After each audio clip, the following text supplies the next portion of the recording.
My father was, he is on the left here, my father was officer of the General Staff of the Soviet Army. He was inspector of land forces, Soviet troops stationed in countries like Mongolia, Cuba, East European countries. This is the picture taken at the entrance of my Institute of Oriental Languages. It's a part of Moscow State University. As every Soviet student, I was, quote-unquote, volunteering for harvesting grain in Kazakhstan.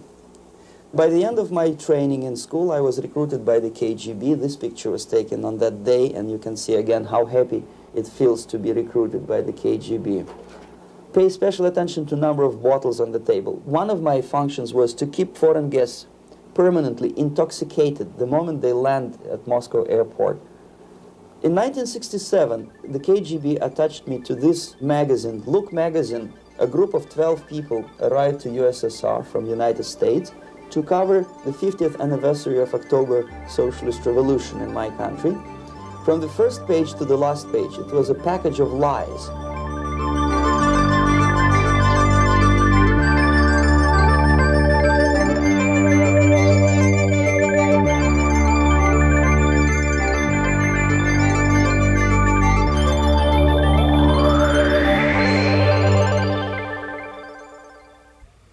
Our conversation is with Mr. Yuri Alexandrovich Bezmenov. Mr. Bezmenov was born in 1939 in a suburb of Moscow. He was the son of a high-ranking Soviet Army officer. He was educated in the elite schools inside the Soviet Union and became an expert in Indian culture and Indian languages. He had an outstanding career with Novosti, which was the, and still is, I should say, the press arm or the press agency of the Soviet Union. It turns out that this is also a front for the KGB. One of his interesting assignments was to brainwash foreign diplomats when they visited Moscow. And he'll tell us a little bit about how they did this and how they planted information which eventually wound up in the press of the free world. He escaped to the West in 1970 after becoming totally disgusted with the Soviet system, and he did this at great risk to his life. He certainly is one of the world's outstanding experts on the subject of Soviet propaganda and disinformation and active measures. Mr. Bezmenov, I'd like to begin by having you tell us a little bit about some of your childhood memories. Well, the most vivid memory of my childhood was Second World War, or to be more precise, the end of the Second World War, when all of a sudden United States, from a friendly nation, which helped us to defeat Nazism, turned overnight into a deadly enemy. And it was very shocking because all newspapers were trying to present an image of belligerent, aggressive American imperialism. Most of the things that we were taught is that United States is aggressive power, which is just about to invade our beautiful, free, socialist country, that American CIA is dropping Colorado beetles on our beautiful potato fields to eliminate our crops, and each schoolboy had a picture of Colorado bug on the back page of his notebook, and we were instructed to go into collective fields to search for those little Colorado bugs. Of course, we couldn't find any, neither we could find many potatoes, and that was explained again by the encroachments of the decadent imperialist power. The anti-American paranoia, hysteria in the Soviet propaganda was to such of such a higher degree that many less skeptical people or less stubborn would really believe that United States is just about to invade our beautiful motherland, and some secretly hope that it will come true. That's interesting. Yes. Well, getting back to life inside the Soviet Union or inside communist countries in general, in this country, at the university level primarily, we read and hear that the Soviet system is different from ours, but not that different, and that there is a convergence developing between all of the systems of the world, and that really it doesn't make an awful lot of difference what system you live under because you have corruption and dishonesty and tyranny and all that sort of thing. From your personal experience, what is the difference between life under communism and life in the United States? Well, life is obviously very much different for simple reason that the Soviet Union is a state capitalist economically. It's a state capitalism where an individual has absolutely no rights, no value. His life is nothing. It's just like an insect. He is disposable. Whereby in the United States, even the worst criminal is treated as a human being. He has a fair trial, and some of them capitalize on their crimes. They publish their memoirs in their prisons and get handsomely paid by your crazy publishers. The differences, of course, in the daily life are very various, depending on whom we are talking about. In my own private life, I never suffered from communism simply because I was brought up in a family of high-ranking military officer. Most of the doors were open for me. Most of my expenses were paid by the government, and I never had any troubles with the authorities or with the police. So, in other words, I would say I enjoyed, or I had good reasons to enjoy, all the advantages of so-called socialist system. Mm-hmm. My main motivations to defect had nothing to do with affluence. It was mainly moral indignation, moral protest, rebellion against the inhuman methods of the Soviet system. Well, specifically, what did you object to? I objected, first of all, against oppression of my own dissidents and intellectuals. And that was the most disgusting thing that I witnessed as a young man, young student, who was brought up a very troublesome period in our history, from Stalin to Khrushchev, from total tyranny and oppression to some kind of liberalization.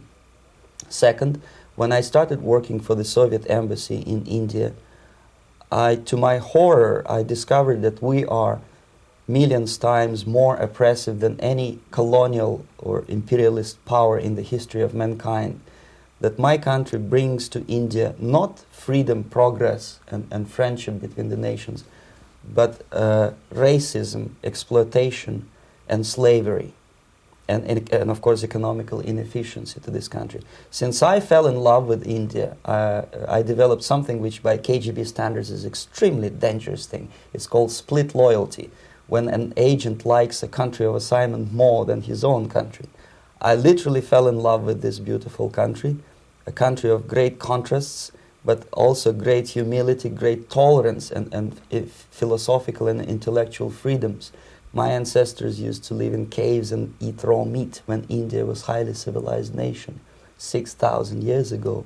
So obviously the choice was not to the advantage of my own nation. I decided to defect and to entirely dissociate myself from that brutal regime.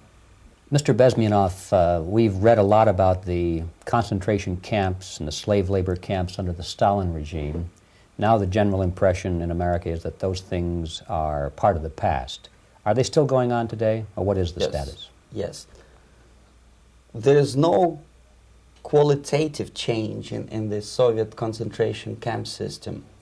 There are changes in numbers of prisoners. Again, this is unreliable Soviet statistics. We don't know how many political prisoners are there in the Soviet concentration camps. But we sure know from various sources that at each particular time there are close to 25 to 30 million of Soviet citizens who are virtually kept as slaves in forced labor camp system. The size of the population of a country like Canada is serving terms as prisoners. Incredible. So I would say that those intellectuals who try to convince American public that concentration camp system is a thing of a past are either conscientiously misleading public opinion, or they are not very intellectual people. They're selectively blind. They lack intellectual honesty when they say that. Well, we've spoken about the intellectuals in this country and also the intellectuals in the Soviet Union. What about down at the broad mass level? Do the people in general, the working people, the workers in general in the Soviet Union, do they support the system? Do they tolerate it? What is their attitude? Well, average Soviet citizen, if there is such an animal, of course, does not like the system because it hurts, it kills. He may not understand the reasons, he may not have enough information or educational background to understand. But I doubt very much there are many people who are conscientiously supporting the Soviet system. There are not such people in USSR. Even those who have all the reasons to enjoy socialism, people like myself, who were a member of journalistic elite, they also hate the system for different reasons, though. Not because they lack material affluence, but because they are unfree to think, they are in constant fear, duplicity, split personality. And this is the greatest tragedy for my nation. Well, what do you think are the chances of the people actually overcoming their system or replacing it? There is a great possibility that system will sooner or later be destroyed from within. There is a self-destructive mechanism built into any socialist or communist or fascist system. Because there is lack of feedback, because the system does not rely upon loyalty of population. But until this Soviet junta is being supported by the Western so-called imperialists, that is, multinational companies, establishments, governments, and let's face it, intellectuals, so-called academia in the United States is famous for supporting the Soviet system.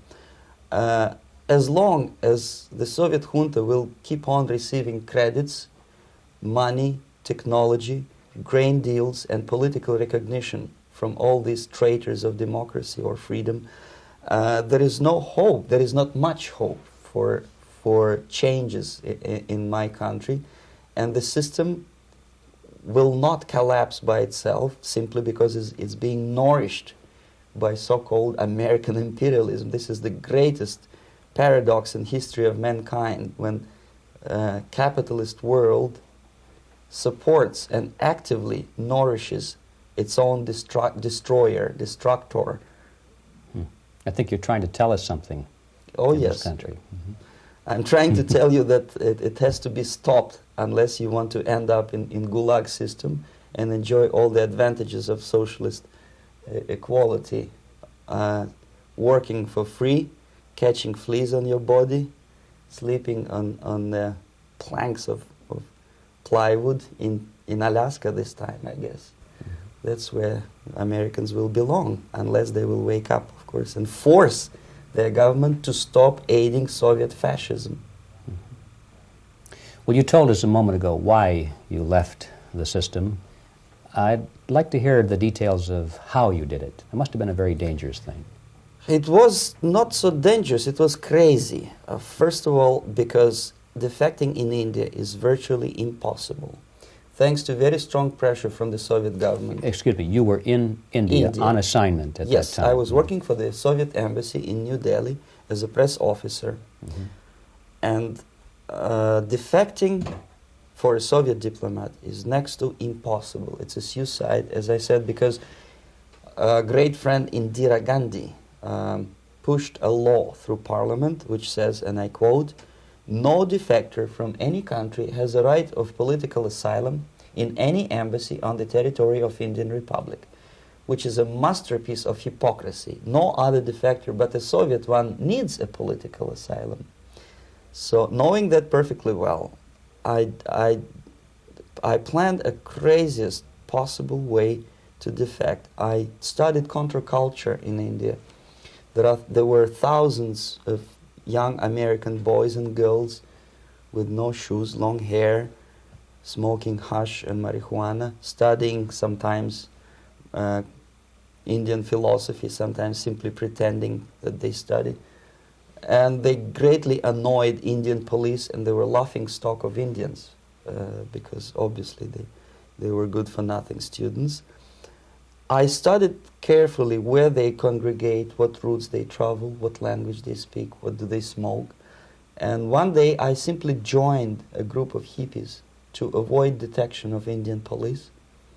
I was dressed as a typical hippie with blue jeans, long kameez shirts with all kind of nice decorations like beads, long hairs, I bought a wig because for several weeks I had to turn myself from a conservative Soviet diplomat into a very progressive American hippie.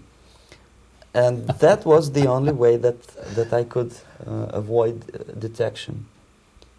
It was very interesting experience, but it was necessary because from my own knowledge as a member of Soviet embassy staff, I knew that there were many cases when Soviet defectors were betrayed by Indian police, and also some Western embassies played a very dirty role in betraying the Soviet defectors.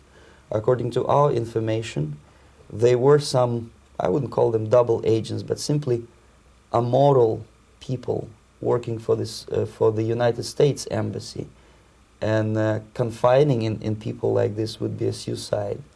So I had to be extremely careful. I could not trust anyone, and that was the reason for such a crazy way to defect. Well, had you been caught in the act of trying to get out, what would have happened to you? Oh, most likely I would end up in concentration camp, or, depending on the situation and on the whim of some bureaucrat in KGB, maybe even executed. This is normal practice, quietly, of course, not publicly. But that would be the end of my defection, of course. Well, when did you finally make it to the United States? In 1970, after about 6 months of debriefing in Athens by the CIA, and I presume FBI too, they let me go first to Germany, then to Canada. That was my decision. I had to change my identity to protect my family and my friends in USSR. And also I was a little bit paranoid, knowing that both Soviet KGB and probably some double agents within the American system may be after me. So I wanted to settle down as far away as possible. I requested CIA to give me some kind of new identity and just let me go on my own. And I settled in Canada. I was a student. I changed many professions, from farm help and laundry truck driver to language instructor and broadcaster for Canadian Broadcasting Corporations in Montreal.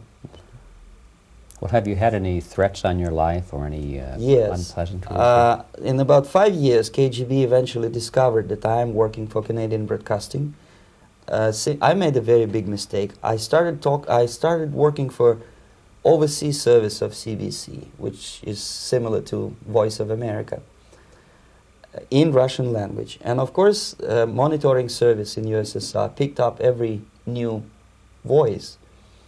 Every new announcer they would make it a point to discover who he is. And in 5 years, sure enough, slowly but surely, they discovered that I am not Thomas Schumann, that I am Yuri Alexandrovich Bezmenov, and that I am working for Canadian Broadcasting, and undermining beautiful détente between Canada and USSR. And the Soviet ambassador Alexander Yakovlev made it his personal effort to discredit me. He complained to Pierre Trudeau, who is known to be a little bit soft on socialism. And the management of CBC behaved in a very strange, cowardly way, unbecoming to representatives of an independent country like Canada. They listened to every suggestion that Soviet ambassador gave, and they started shameful investigation, analyzing content of my broadcasts to USSR. And sure enough, they discovered that some of my statements were probably would be offending to the Soviet Politburo. So I had to leave my job. And of course, subtle intimidations. They would say something like, please cross the street carefully because, you know, traffic is very heavy in Quebec. And fortunately, I know about the psychology and the logic of activity of the KGB, and I never allowed myself to be intimidated. This is the worst thing. This is what they expect a person, a defector, to be intimidated. Once they spot that you are scared, they keep on developing that line, And then eventually you either have to give up entirely and work for them, or they neutralize you. They would definitely stop all kind of political activity, which they failed to do in my case, because I was stubbornly working for the Canadian Broadcasting. And in response to their intimidations, I said that, look, this is a free country, and I am as free as you are. And I also can drive very fast. And gun control is not yet established in Canada, so I had a couple of good shotguns in my basement.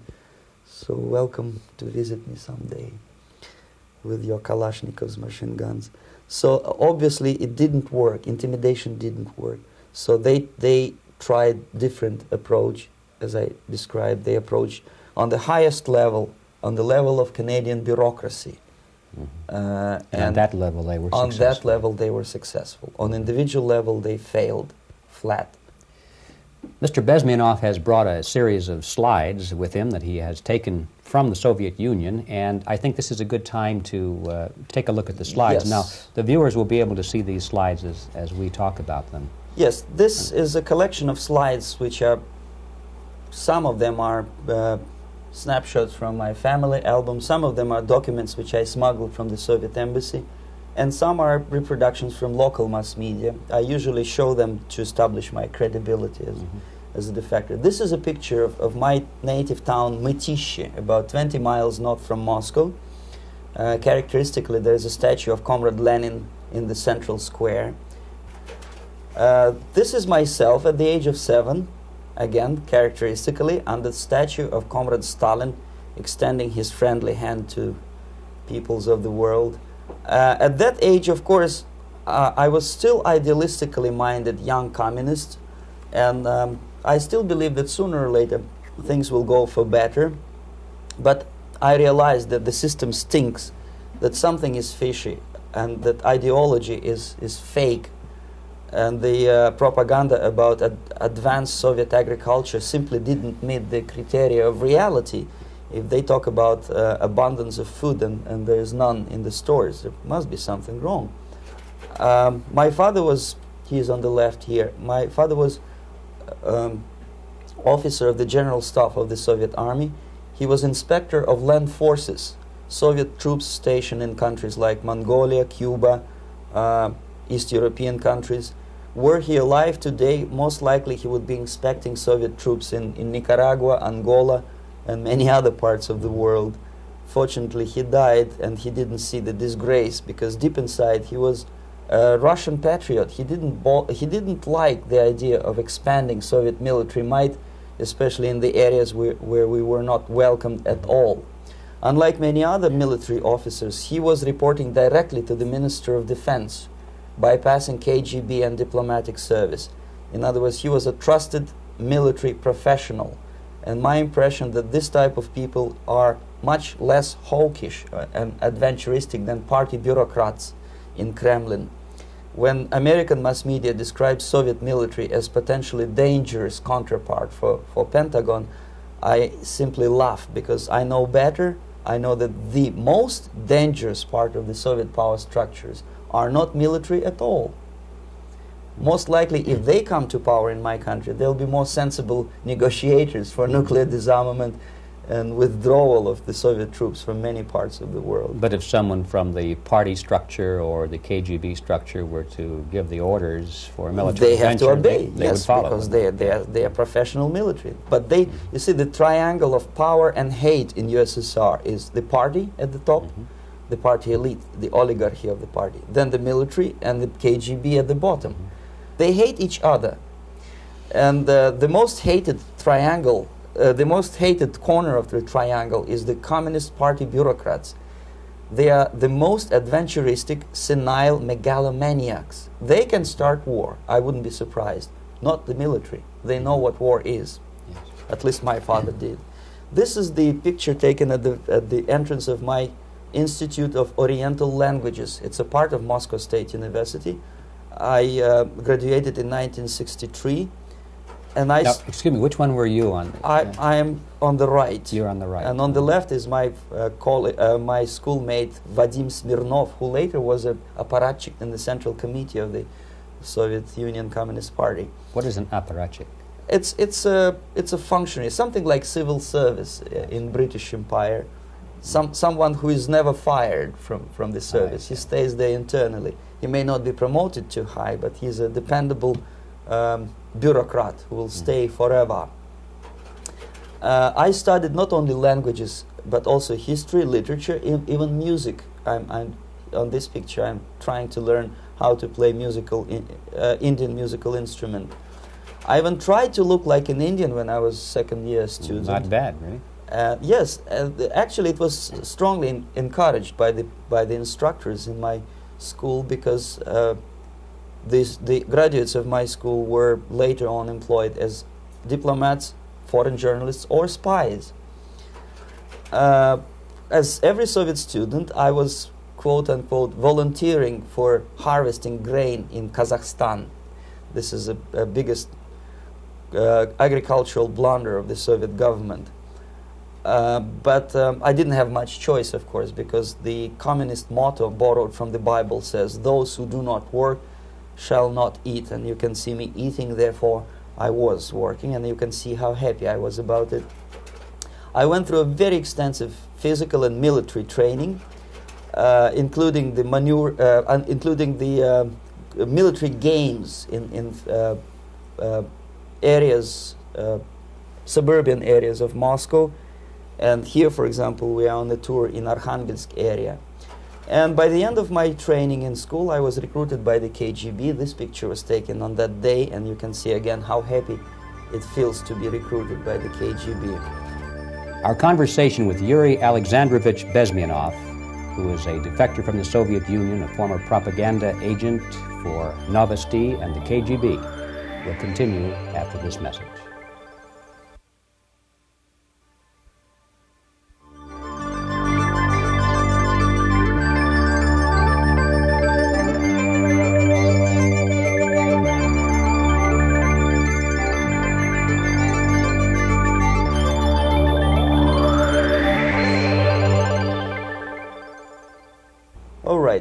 As every student in USSR, I went through very extensive physical and military training and civil defense training too. Unlike in the United States, where civil defense is virtually non-existent, zero.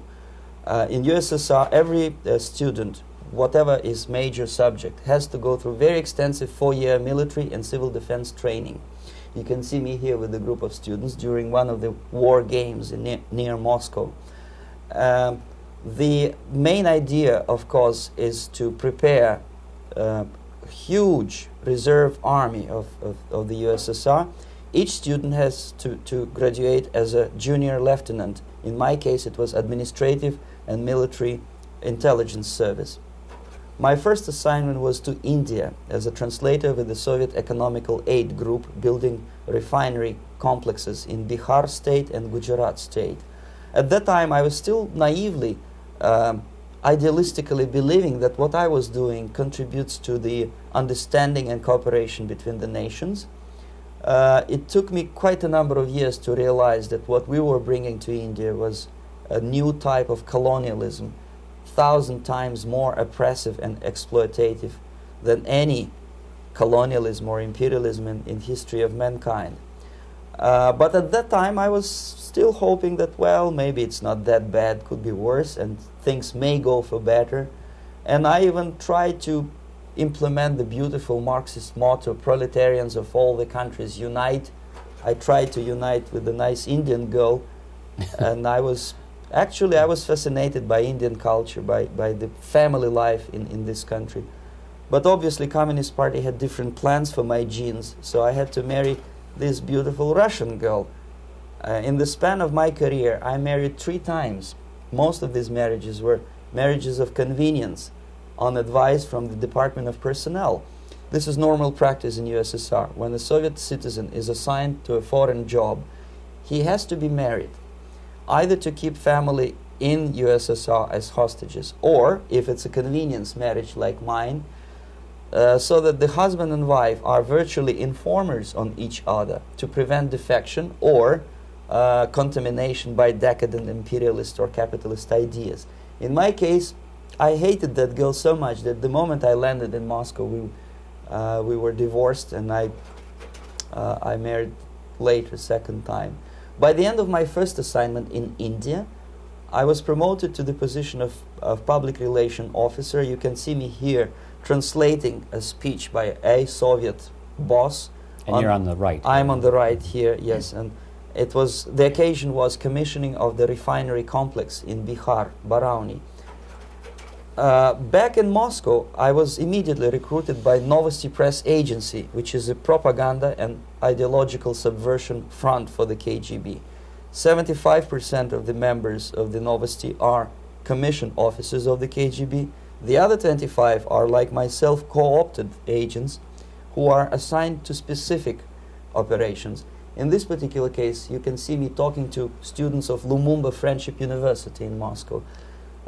This is a huge school under the direct control of the KGB and Central Committee, where future leaders of the so-called national liberation movements are being educated and selected carefully. And some of them have absolutely, this, for example, is a group of students from Lumumba. They don't look like students at all. They look more like military, and that's exactly what they were. They were dispatched back to their countries to be leaders of the so-called national liberation movements, or to be translated into normal human language, leaders of international terrorist groups. Another area of activity when I was working for the Novosti was to accompany groups of so-called progressive intellectuals, writers, journalists, publishers, teachers, professors of colleges. You can see me here in Kremlin. I'm second on the left, with a group of Pakistani and Indian intellectuals. Most of them pretended they don't understand that we are actually working on behalf of the Soviet government and the KGB. They pretended that they are actually being guests, VIP intellectuals, that they are treated according to their merits and their intellectual abilities. For us, they were just a bunch of political prostitutes to be taken advantage for various propaganda operations. Therefore, you can see perfectly well the senior colleague of mine on the left doesn't really have that much respect on his face, and myself with a very skeptical smile, typical KGB sarcastic smile, anticipating another victim of ideological brainwashing. This is how a typical conference in Novosti headquarters in Moscow looked like. Sitting in the middle is Boris Burkov, the then director of Novosti Press Agency, high-ranking party bureaucrat in the Department of Propaganda. I am standing next to a famous Indian poet, Sumitranandan Pant. He was famous because he was an author. He was the author of a famous poem titled Rhapsody to Lenin. That's why he was invited to USSR, and everything was paid by the Soviet government.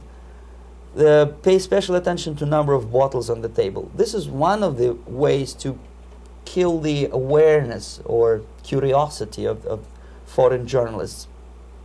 One of my functions was to keep foreign guests permanently intoxicated the moment they land at Moscow airport.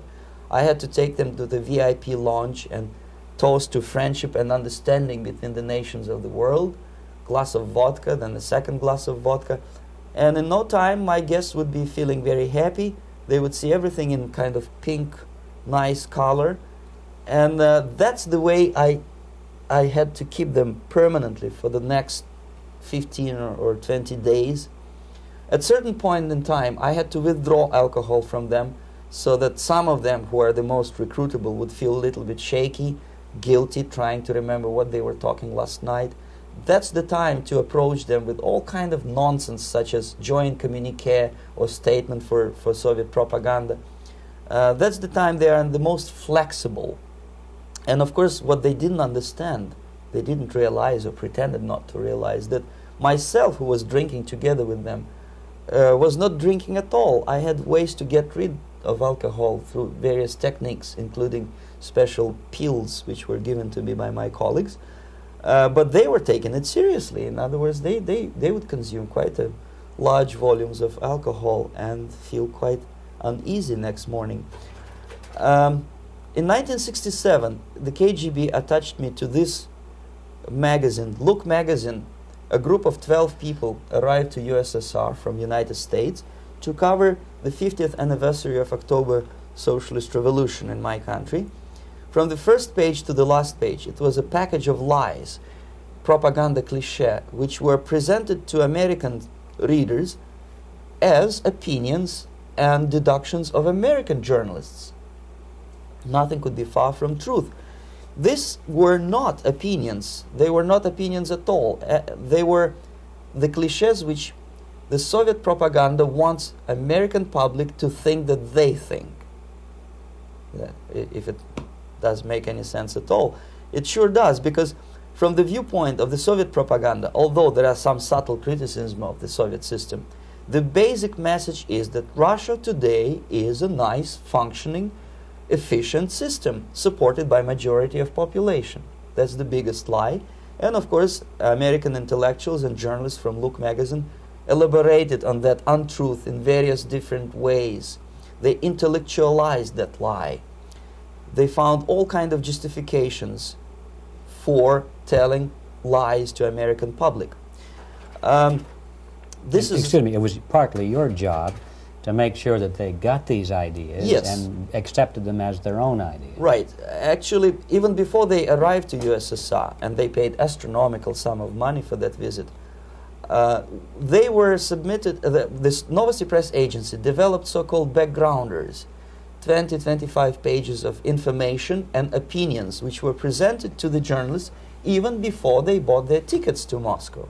They had to analyze the situation, and judging on their reaction to that backgrounder, the local Novosti representative or local Soviet diplomat in Washington, D.C. would assess whether they be given visa to USSR or not. So but they were selected ahead of time. Oh yes, they were pre-selected very carefully, and there is not much chance for honest journalists to arrive to USSR and to stay there for 1 year and to bring this package of lies back home. This, for example, is a centerfold of the Look magazine.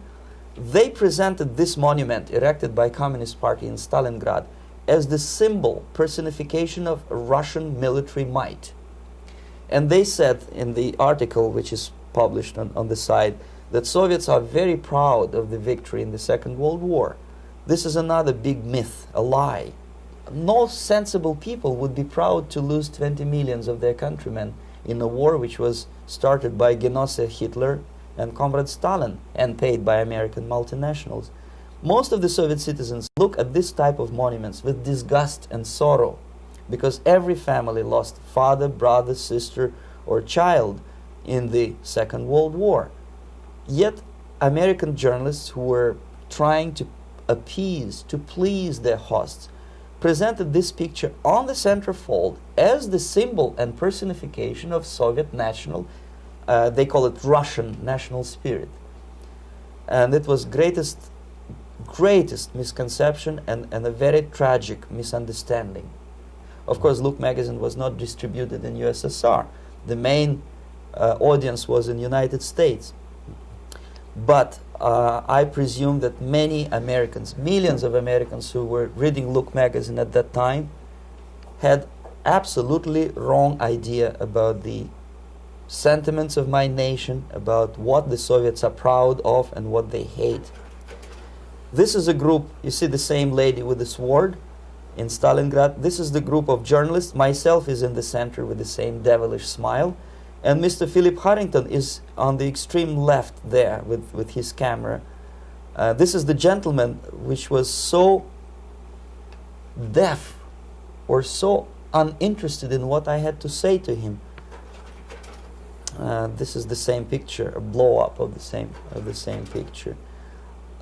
Many guests from various countries, in this particular case from Asia and Africa, were taken by me as a Novosti Press agency employee for a tour across Siberia, for example. We would show them typical kindergarten, you see, nothing special by American standards, just nice children sitting, eating their breakfast or lunch.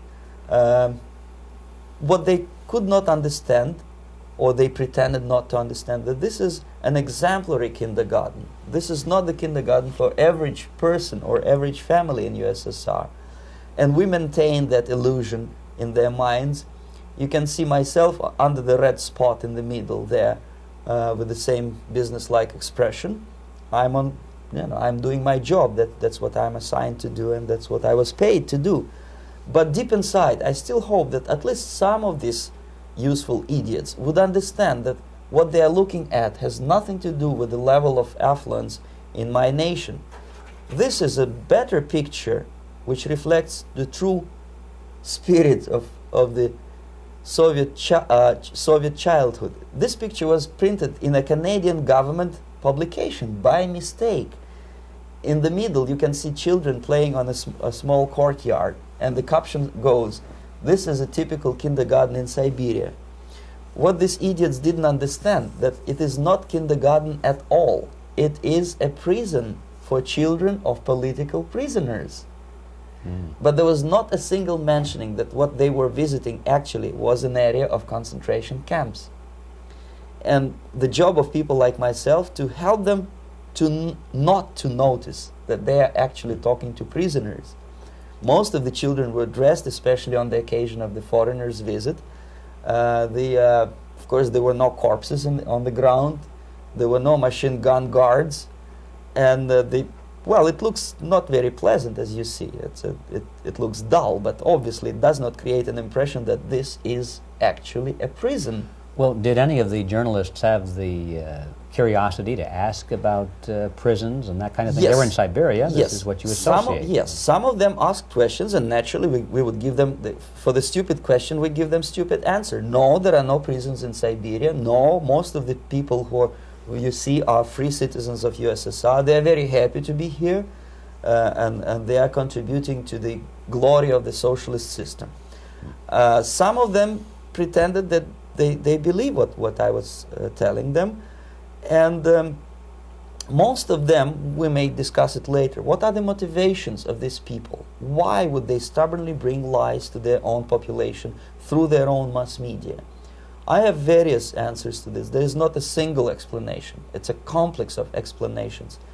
It's fear, pure biological fear. They understand that they are on the territory of an enemy state, a police state. And just to save their rotten skins and their miserable jobs, their affluence back home, they would prefer to tell a lie than to ask truthful questions and report truthful information. Second, most of these schmucks were afraid to lose their jobs, because obviously if you tell truth about my country, you will not last long as a correspondent of New York Times or Los Angeles Times. They will fire you. What kind of correspondent are you? You obviously cannot find common language with Russians if they kick you out in 24 hours. So just by trying to be conformist to their own editorial bosses, they tried not to offend the sentiments of the Soviet administrators and people like myself. Deep inside, I hope they would insult my or offend my sentiments. Obviously, they preferred not to. Another reason, I refuse to believe it, but obviously, there is another reason. Obviously, it's a greed. These people earn a lot of money. When they come back to USA, they claim that they are experts on my country. They write books which sells in million copies, titled like Russians, The Truth About Russia. Most of it is lie about Russia. Yet they claim to be Sovietologists. They play back myth about my country, the propaganda cliches. Yet they stubbornly resist the word of truth. If a person like Solzhenitsyn is either defecting or kicked out of USSR, they try all their best to discredit him and to discourage him. I don't have much chance to appear on national network with a true story about my country. But a useful idiot like Hendrik Smith or Robert Kaiser, they are big heroes. They come back from USSR. They say, oh, we were talking to dissidents in Russia. Big deal. Soviet dissidents are chasing American correspondents in the streets, and they are cowardly escaping from these contacts. For some strange reason, if you want to know more about Spain, you refer to Spanish writers. If you want to learn more about French, you read French writers. Even about Antarctica, I bet you would read Penguins. Only about the Soviet Union, for some strange reason, you read Hendricks and Schmendricks and all kind of Kissingers, because they claim that they know more about my country. They know nothing, or next to nothing, or they pretend that they know more than they actually do. I would say they are dishonest people who lack integrity and common sense and intellectual honesty. They bring back all kind of stories like that. A kindergarten in Siberia. Omitting the most important fact, it's a prison for children of political prisoners. Another greatest example of monumental idiocy of American politicians. Edward Kennedy was in Moscow, and he thought that he is a popular, charismatic American politician who is easygoing, who can smile, dance at the wedding in Russian Palace of Marriages. What he did not understand, or maybe he pretended not to understand, that actually he was being taken for a ride. This is a staged wedding especially to impress foreign media or useful idiots like Ed Kennedy. Most of the guests there, they had security clearance, and they were instructed what to say to foreigners. This is exactly what I was doing. You can see me in the same damn wedding palace in Moscow where Ed Kennedy was dancing here. You see, smiling. He thinks he's very smart. From the viewpoint of Russian citizens who observe this idiocy, he's narrow-minded, egocentrical idiot who tries to earn his own popularity through participation in propaganda farces like this. Here you can see myself. On the right, again, exemplary Soviet bride. On the left, 3 journalists from various countries, Asia, Africa, and Latin America. Obviously, they enjoying the situation. They will go back home and write the reports. We were present on a regular Soviet wedding. They were not present on a regular Soviet wedding. They were present, they were parts of a farce, of a circus performance. Another thing which I had to sometimes risking my life to explain to foreigners. Time magazine, for example, is very critical of South African racist regime. The whole article was dedicated to the shameful internal passport system where blacks are not allowing to live with whites. For some strange reason, for the last 14 years since my defection, nobody wanted to pay attention to my passport. This is my passport. It also shows my nationality, and it has a police rubber stamp, which is called propiska in Russian language, which assigns me to a certain area of residence. I cannot leave that area, same way as this black man cannot leave the area in South Africa. Yet we call South African government racist regime. Not a single Jane Schmonda or Fonda is brave enough, courageous enough to come to media and say, look, this is what happens in USSR. I send a copy of my passport to many American liberals and civil rights defenders and all the other useful idiots. They never bothered to answer me back. This shows what kind of integrity, what kind of honesty these people are. They are a bunch of hypocrites because they don't want to recognize a good example of racism in my country. This is the first stage of befriending a professor. You can see myself on the left with the same James Bond smile. On the right is my KGB supervisor, Comrade Leonid Mitrokhin, and in the middle a professor of political science in Delhi University. The next stage would be to invite him to a gathering of Indo-Soviet Friendship Society. There he is sitting next to his wife before he is being sent to USSR for free trip. Everything is paid by the Soviet government. He was made to believe that he is invited to USSR because he is a talented, sober-thinking intellectual. Absolutely false. He is invited because he is a useful idiot, because he would agree and subscribe to most of the Soviet propaganda cliché. And when he is coming back to his own country, he is going for years and years to teach the beauties of Soviet socialism to newer and newer generations of his students, thus promoting the Soviet propaganda line. The KGB was even curious about this gentleman. It may look innocent. Maharishi Mahesh Yogi, a great spiritual leader, or maybe a great charlatan and crook, depending on from which side you are looking at him. Beatles were trained at his ashram in Hardwar in India how to meditate. Mia Farrow and other useful idiots from Hollywood visited his school, and they returned back to United States absolutely zonked out of their minds with marijuana, hashish, and crazy ideas of meditation. To meditate, in other words, to isolate oneself from the current social and political issues of your own country, to get into your own bubble, to forget about troubles of the world. Obviously, KGB was very fascinated with such a beautiful school, such a brainwashing center for stupid Americans. I was dispatched by the KGB to check what kind of VIP Americans attend this school. That's you on the left. Yes, I'm on the left. I was trying to get enrolled in that school. Unfortunately, the Maharishi Mahesh Yogi asked too much. He wanted $500 American for enrollment.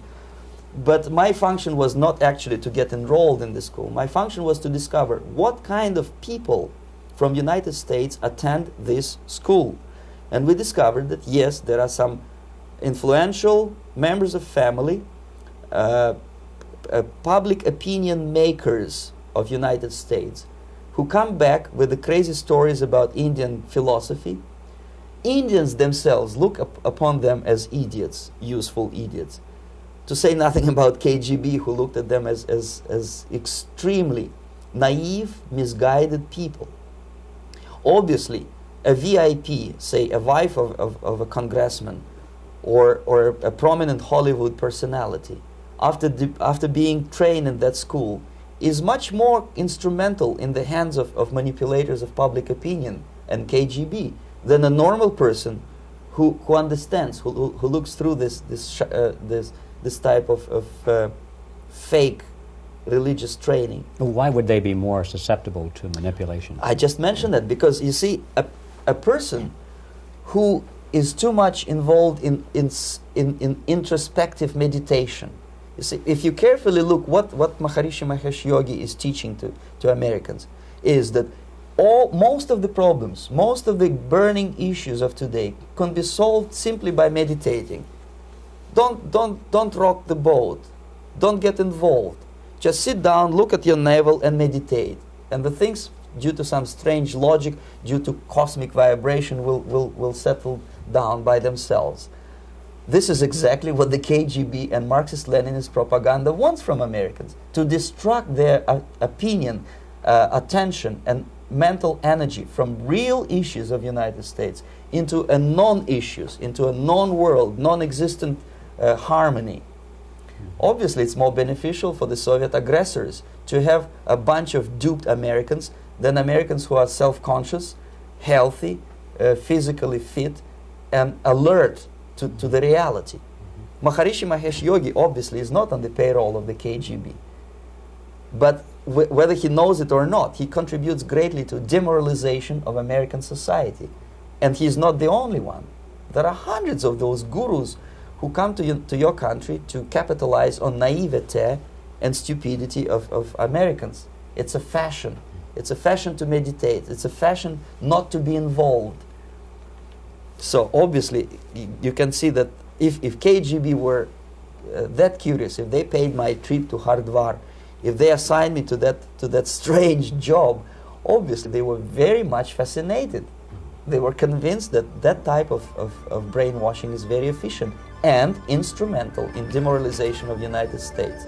Our conversation with Yuri Alexandrovich Bezmenov, who is a defector from the Soviet Union, a former propaganda agent for Novosti and the KGB, will continue after this message.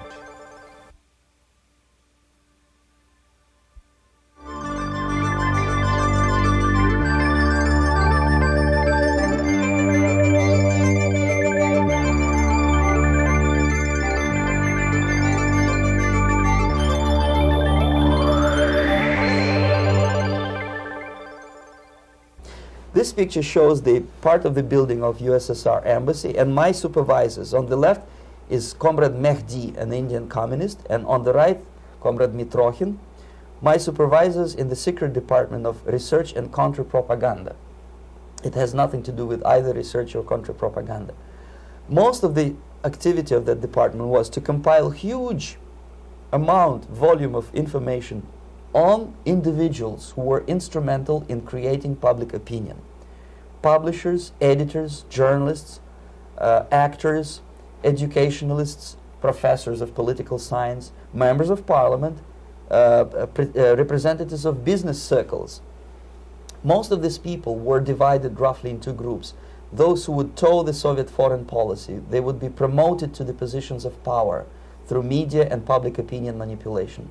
Those who refused the Soviet influence in their own country would be character assassinated or executed physically come revolution. Same way as in the small town of Hue in South Vietnam, several thousands of Vietnamese were executed in one night when the city was captured by Viet Cong for only 2 days. And American CIA could never figure out how could possibly communists know each individual, where he lives, where to get him, and would be arrested in one night, basically in some 4 hours before dawn, put on a van, taken out of the city limits and shot. The answer is very simple. Long before communists occupied the city, there was extensive network of informers, local Vietnamese citizens, who knew absolutely everything about people who are instrumental in public opinion, including barbers and taxi drivers. Everyone who was sympathetic to the United States was executed. Same thing was done under the guidance of the Soviet embassy in Hanoi, and same thing I was doing in New Delhi.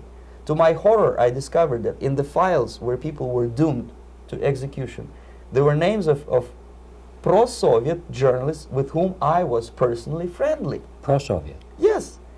They were idealistically minded leftists who made several visits to USSR, and yet the KGB decided that come revolution or drastic changes in political structure of India, they will have to go. Why is that? Because they know too much. Simply because, you see, the useful idiots, the leftists who are idealistically believing in the beauty of Soviet socialist or communist or whatever system, when they get disillusioned, they become the worst enemies. That's why my KGB instructors specifically made a point, never bother with leftists. Forget about these political prostitutes. Aim higher. This was my instruction. Try to get into large circulation, established conservative media. Reach, filthy rich movie makers, intellectuals, so-called academic circles. Cynical, egocentric people who can look into your eyes with angelic expression and tell you a lie. These are the most recruitable people, people who lack moral principles, who are either too greedy or too suffer from self-importance. They feel that they matter a lot. These are the people who KGB wanted very much to recruit. But to eliminate the others, to execute the others, don't they serve some purpose? Wouldn't they be the ones we rely on? They serve purpose only at the stage of destabilization of a nation. For example, your leftists in United States, all these professors and all these beautiful civil rights defenders, they are instrumental in the process of the subversion only to destabilize the nation. When their job is completed, they are not needed anymore. They know too much. Some of them, when they get disillusioned, when they see that Marxist-Leninists come to power, obviously they get offended. They think that they will come to power. That will never happen, of course. They will be lined up against the wall and shot. But they may turn into the most bitter enemies of Marxist-Leninists when they come to power. And that's what happened in Nicaragua. You remember most of these former Marxist-Leninists were either put to prison or one of them split, and now he's working against Sandinistas. It happened in Grenada when Maurice Bishop was already a Marxist. He was executed by a new Marxist who was more Marxist than this Marxist. Same happened in Afghanistan when first there was Taraki, he was killed by Amin, then Amin was killed by Babrak Karmal with the help of KGB. Same happened in Bangladesh when Mujibur Rahman, very pro-Soviet leftist, was assassinated by his own Marxist-Leninist military comrades. It's the same pattern everywhere.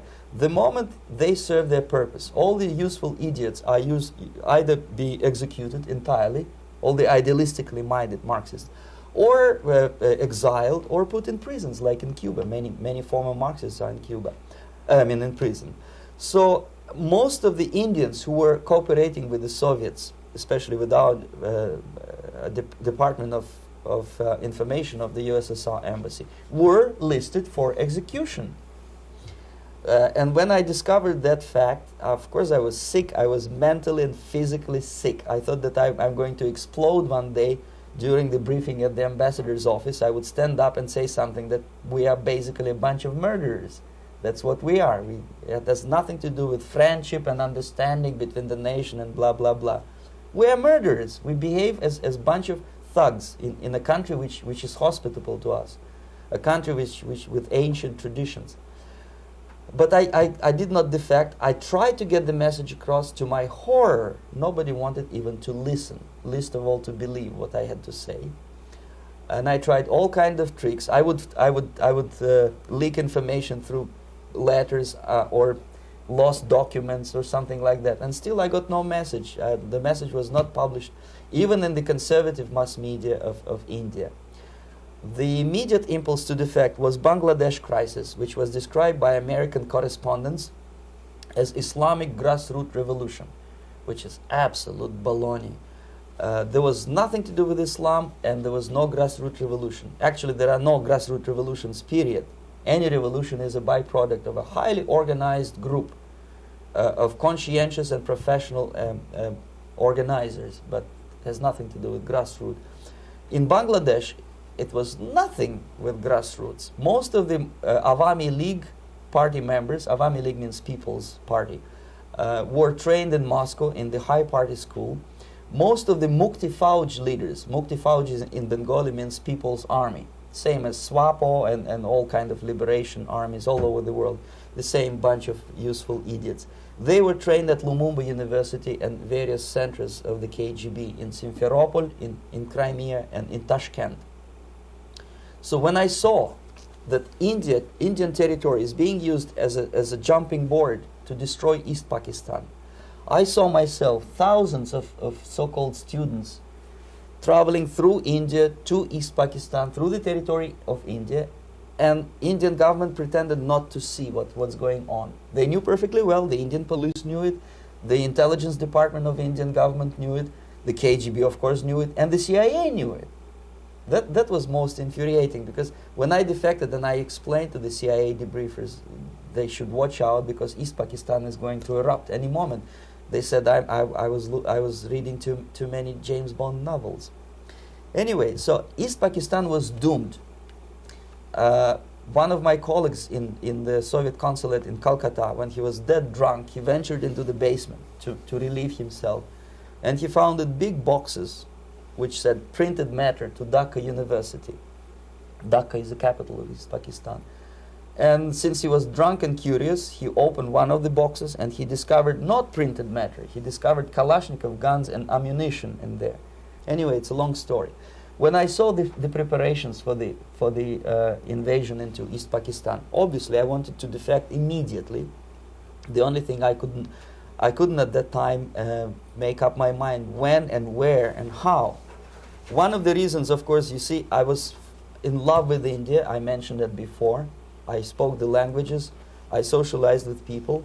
And I understood that I had to act fast unless I want this beautiful country to be permanently and irreparably damaged by our presence.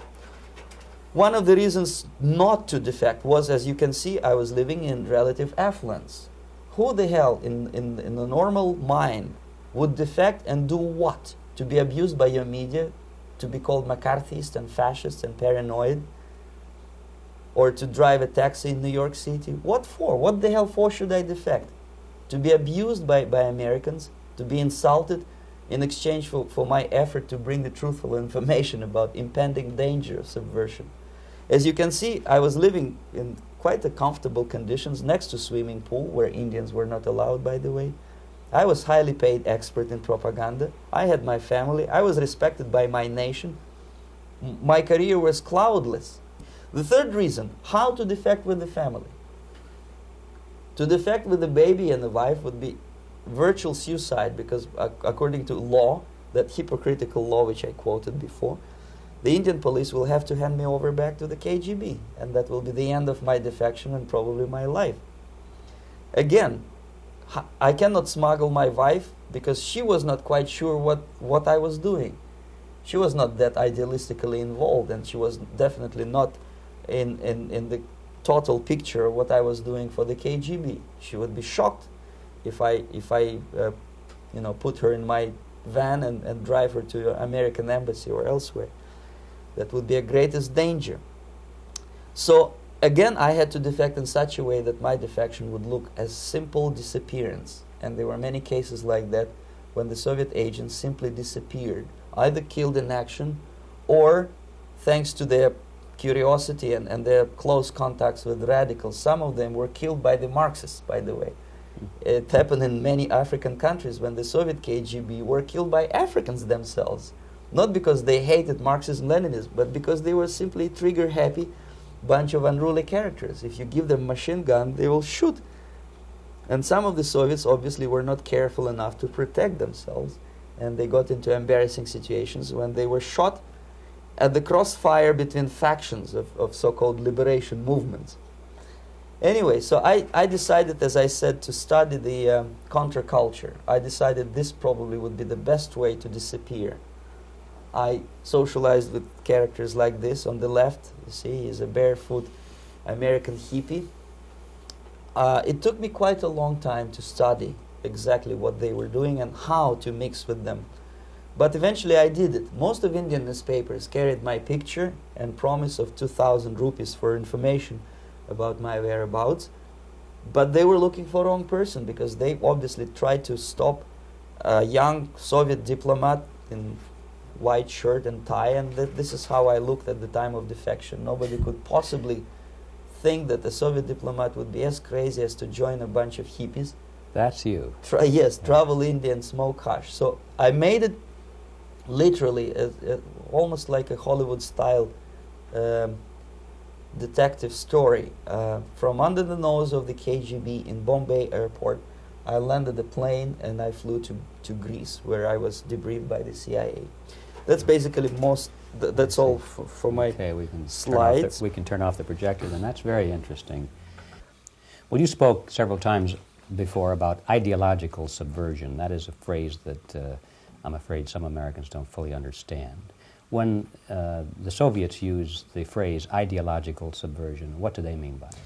Ideological subversion is the process which is legitimate, overt, and open. You can see it with your own eyes. All you have to do, all American mass media has to do, is to unplug their bananas from their ears, open up their eyes, and they can see it. There is no mystery. There is nothing to do with espionage. I know that espionage intelligence gathering looks more romantic. It sells more deodorants through the advertising, probably. That's why your Hollywood producers are so crazy about James Bond type of thrillers. But in reality, the main emphasis of the KGB is not in the area of intelligence at all. According to my opinion and opinion of many defectors of my caliber, only about 15% of time, money, and manpower is spent on espionage as such. The other 85% is a slow process which we call either ideological subversion or active measures, активные мероприятия in the language of the KGB, or psychological warfare. What it basically means is to change the perception of reality of every American to such an extent that despite of the abundance of information, no one is able to come to sensible conclusions in the interests of defending themselves, their families, their community, and their country. It's a great brainwashing process which goes very slow, and it's divided in 4 basic stages. The first one being demoralization. It takes from 15 to 20 years to demoralize a nation. Why that many years? Because this is the minimum number of years which requires to educate one generation of students in the country of your enemy, exposed to the ideology of the enemy. In other words, Marxism-Leninism ideology is being pumped into the soft heads of at least 3 generations of American students without being challenged or counterbalanced by the basic values of Americanism, American patriotism. The result you can see. Most of the people who graduated in the 60s, dropouts or half-baked intellectuals, are now occupying the positions of power in the government, civil service, business, mass media, educational system. You are stuck with them. You cannot get rid of them. They are contaminated. They are programmed to think and react to certain stimuli in a certain pattern. You cannot change their mind, even if you expose them to authentic information, even if you prove that white is white and black is black. You still cannot change the basic perception and the logic of behavior. In other words, these people, the process of demoralization is complete and irreversible. To get rid society of these people, you need another 20 or 15 years to educate a new generation of patriotically minded and common sense people who would be acting in favor and in the interests of United States society. And yet these people who've been programmed and, as you say, in place and Yes. who are favorable to an opening with the Soviet concept, these are the very people who would be marked for extermination in this country? Most of them, yes. Simply because the psychological shock when they will see in future what the beautiful society of equality and social justice means in practice, obviously they will revolt. They will be very unhappy, frustrated people, and the Marxist-Leninist regime does not tolerate these people. They will join the links of dissenters, dissidents. Unlike in present United States, there will be no place for dissent in future Marxist-Leninist America. Here you can get popular like Daniel Ellsberg and filthy rich like Jane Fonda for being dissident, for criticizing your Pentagon. In future, these people will be simply squashed like cockroaches. Nobody is going to pay them nothing for their beautiful, noble ideas of equality. This they don't understand, and it will be a greatest shock for them, of course. The demoralization process in the United States is basically completed already. For the last 25 years. Actually, it's overfulfilled because demoralization now reaches such areas where previously not even Comrade Andropov and all his experts would even dream of such a tremendous success. Most of it is done by Americans to Americans, thanks to lack of moral standards. As I mentioned before, exposure to true information does not matter anymore. A person who was demoralized is unable to assess true information. The facts tell nothing to him. Even if I shower him with information, with authentic proof, with documents, with pictures, even if I take him by force to the Soviet Union and show him concentration camp, he will refuse to believe it until he is going to receive a kick in his fat bottom. When a military boot crashes his balls, then he will understand, but not before that. That's the tragic of the situation of demoralization. So basically America is stuck with demoralization, and unless, even if you start right now, here, this minute, you start educating new generation of Americans, it will still take you 15 to 20 years to turn the tide of ideological perception of reality back to normalcy and patriotism. The next stage is destabilization. This time, subverter does not care about your ideas and the patterns of your consumption. Whether you eat junk food and get fat and flabby, doesn't matter anymore. This time, and it takes only from 2 to 5 years to destabilize a nation, what matters is essentials: economy, foreign relations, defense systems.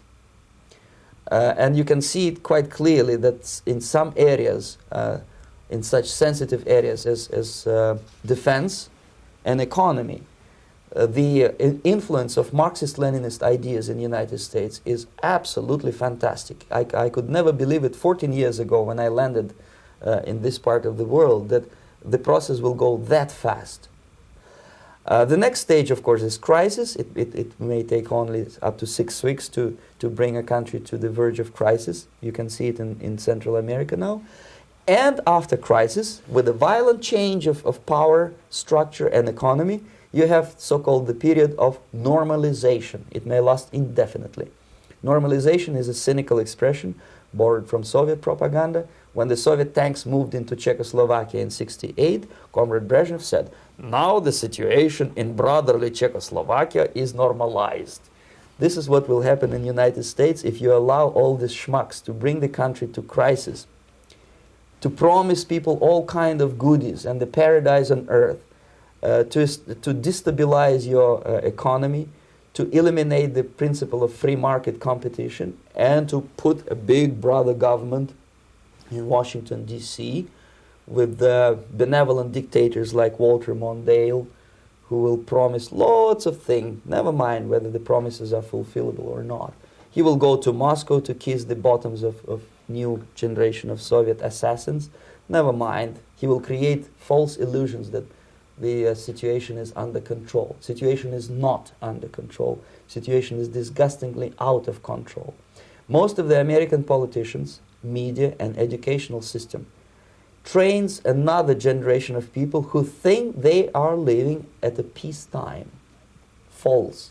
United States is in the state of war, undeclared total war against the basic principles and the foundations of this system. And the initiator of this war is not Comrade Andropov, of course. It's the system. However ridiculous it may sound, the world communist system or the world communist conspiracy, whether I scare some people or not, I don't give a hoot. If you are not scared by now, nothing can scare you. But you don't have to be paranoid about it. What actually happens now, that unlike myself, you have literally several years to live on unless the United States wake up. The time bomb is ticking. With every second, the disaster is coming closer and closer. Unlike myself, you will have nowhere to defect to, unless you want to live in Antarctica with penguins. This is it. This is the last country of freedom and possibility. Okay, so what do we do? What is your recommendation to the American people? Well, the immediate thing that comes to my mind is, of course, there must be a very strong national effort to educate people in the spirit of real patriotism, number one. Number two, to explain them the real danger of socialist, communist, whatever, welfare state, big brother government. If people will fail to grasp the impending danger of that development, nothing ever can help United States. You may kiss goodbye to your freedom, including freedoms to homosexuals, to prison inmate. All this freedom will vanish, evaporate in 5 seconds, including your precious lives. The second thing, the moment at least part of United States population is convinced that the danger is real, they have to force their government. And I'm not talking about sending letters, signing petitions, and all this beautiful, noble activity. I'm talking about forcing United States government to stop aiding communism. Because there is no other problem more burning and urgent than to stop the Soviet military-industrial complex from destroying whatever is left of the free world. And it is very easy to do. No credits, no technology, no money, no political or diplomatic recognition, and of course no such idiocy as grain deals to USSR. The Soviet people, 270 millions of Soviets, will be eternally thankful to you if you stop aiding a bunch of murderers who sit now in Kremlin and whom President Reagan respectfully calls government. They do not govern anything, least of all such complexity as the Soviet economy. So basic, two very simple, maybe too simplistic answers or solutions, but nevertheless they are the only solutions. Educate yourself, understand what's going on around you. You are not living at the time of peace. You are in a state of war, and you have precious little time to save yourself. You don't have much time, especially if you are talking about young generation. There's not much time left for convulsions and sexual masturbation to the beautiful disco music. Very soon it will go, just overnight. If we are talking about capitalists or wealthy businessmen, I think they are selling the rope on which they will hang very soon. If they don't stop, if they cannot curb their unsettled desire for profit, and if they keep on trading with the monster of the Soviet communism, they are going to hang very soon. And they will pray to be killed, but unfortunately they will be sent to Alaska probably to manage industry of slaves. It's simplistic. I know it sounds unpleasant. I know Americans don't like to listen to things which are unpleasant. But I have defected not to tell you the stories about such idiocy as microfilm, James Bond type espionage. This is garbage. You don't need any espionage anymore. I have come to talk about survival. It's a question of survival of this system. You may ask me, what is it in for me? Survival, obviously, because unlike, as I said, I am now in your boat. If we sing together, we'll sing beautifully together. There is no other place on this planet to defect to.